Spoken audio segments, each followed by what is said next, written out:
Welcome to my channel My World. Today I prepare upma for breakfast with only 1 cup of suji. It is very simple to prepare, tasty and healthy too. It requires very few ingredients. It is ready in a very short period of time. The gas burner is turned on. I place a kadai on the burner and wait for a few seconds until it is slightly hot. I add 3 to 4 teaspoonful of white oil to the kadai and wait until it is hot. I add 1 small onion that has been cut and washed and stir until it becomes brown. Now I add 1 green chili cut into small pieces and washed. Few mustard seeds and curry leaves are added to bring a sweet aroma. Urad dal and chana dal, both in small quantity, are added and fried. 1 cup of suji is added and stirred continuously till it becomes brown. It seems everything is fried. Now water is added first to see nothing is left and entire suji is brought under water. Salt is added. Then I stir it continuously till the water is dried. At least 90% of water should be dried out. Lastly, I add 1 small spoonful of ghee. Now my breakfast is ready to serve. Upma prepared in this way is very healthy and tasty too. Curry leaves are famous for their fantastic aroma. Urad dal and chana dal fry bring a feeling of authentic upma. Above all, I enjoyed it. Please like, share and subscribe if you like it. I am obliged to present this video before you. এবার আমি বাংলাতে আপনাদের বলতে চাই, কারণ বাংলা ল্যাঙ্গুয়েজটা অনেকেই বেশি পছন্দ করে ইংলিশের থেকে। নমস্কার, মাই ওয়ার্ল্ড চ্যানেলে আপনাদের সবাইকে স্বাগত জানাই। আজ আমি 1 কাপ সুজি দিয়ে খুব অল্প সময়ে অল্প উপকরণ দিয়ে উপমা বানাচ্ছি একজনের জলখাবারের পরিমাণ মতো। একটা ছোট পেঁয়াজ নিয়ে সেটাকে কুচি করে এবং ধুয়ে একটা বাটিতে রেখে দিলাম। একটা কাঁচা লঙ্কা নিয়ে সেটাকেও কুচি করে ধুয়ে বাটিতে রেখে দিলাম।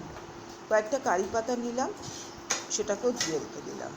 এবার গ্যাস জ্বালিয়ে কড়াই বসিয়ে দিলাম। কড়াইটা যখন অল্প একটু গরম হবে তাতে 2 থেকে 3 চামচ তেল দিয়ে দিলাম। তেলটা সাদা হলেই ভালো হয়।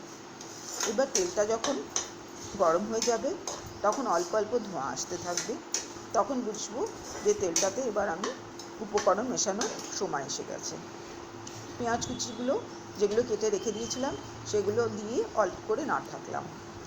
এবার যখন একটু লালচে ভাব আসবে তখন বুঝলাম যে পেঁয়াজগুলো ভাজা হয়ে গেছে। এর থেকে বেশি ভাজলে পেঁয়াজগুলো পুড়ে যেতে পারে। এবার যে লঙ্কা কুচিগুলো কেটে রেখে দিয়েছিলাম সেগুলোকেও দিয়ে নাড়তে থাকলাম। সর্ষে ফোড়ন দিলাম আর কারি পাতা দিয়ে নেড়ে দিলাম।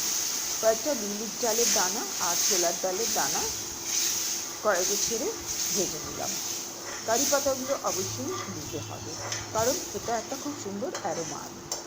এইবার 1 কাপ সুজি দিয়ে দিলাম।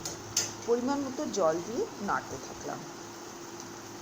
জলটা যখন প্রথমে দিলাম তখন সুজিটাতে একটা কাদা কাদা ভাব আসবে। নুন পরিমাণ মতো দিলাম। এবার নাড়তে থাকলাম যতক্ষণ না একটা ঝরঝরে ভাব আসবে।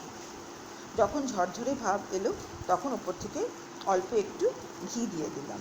এবার আমার জলখাবার তৈরি, প্লেটে ঢেলে পরিবেশন করলাম। এইভাবে তৈরি উপমা ভীষণ সুস্বাদু হয়। কারি পাতাতে সুন্দর একটা অ্যারোমা আসে। বিউলির ডাল আর ছোলার ডাল ভাজা মুখে পড়লে মনে হয় অথেন্টিক উপমা খাচ্ছি। যদি ভিডিওটি দেখে ভালো লাগে লাইক, শেয়ার অ্যান্ড সাবস্ক্রাইব করুন। এছাড়াও আমি 2-1টি কথা বলতে চাই।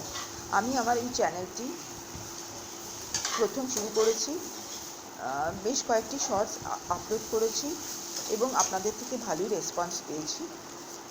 তার জন্য আপনাদেরকে অনেক ধন্যবাদ জানাই। আর লাইক শেয়ার যদি একটু বেশি করে করেন তাহলে আমি খুব আনন্দ পাই। আর যেহেতু নতুন চ্যানেলটা সেই জন্য সাবস্ক্রাইবটা খুব কমই লোকে করেছেন। আমি চাই সদস্য সংখ্যা একটু বাড়ুক, কারণ সদস্য সংখ্যা বাড়লে আমি যে ভিডিওগুলো পরবর্তীকালে আপলোড করছি সেই ভিডিওগুলো আপনারাও দেখতে পাবেন। আর ভিডিওগুলো কোনো না কোনো মেসেজ তো নিশ্চয়ই থাকে, কারণ কিছু না কিছু চিন্তা করেই আমরা ভিডিও আপলোড করি, এতে মানুষের উপকার আসতে পারে। ধন্যবাদ।